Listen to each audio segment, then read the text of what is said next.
Do we ever send emails out that don't have monetization in them? The answer is no. All email has monetization to it. It is nice to be able to log into ClickBank and be able to go through, if we have 45 different affiliate IDs for the list that we manage plus our own list, it's very nice to be able to just have them all in one place and be able to just click on each individual one and do the drop-down menu. Analytics is obviously by far and away the number one portion, but then we'll go to the marketplace to see what's number one in the marketplace in total and then drill down into health and fitness because that's our bread and butter.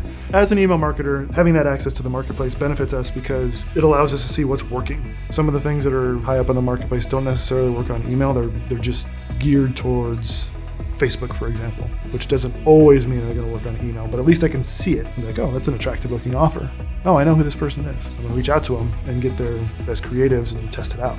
I genuinely love working with all of the account reps I've ever had at ClickBank. Anybody that I interact with, whether it's coming here to the office or emailing somebody or going to Platinum or Diamond Summit or going to TNC and going to all of the events and seeing people face to face, I love them all. I love everybody that I've ever talked to here.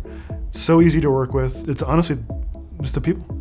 I genuinely enjoy the people that I've interacted with at ClickBank, and the higher up we get, the better it gets.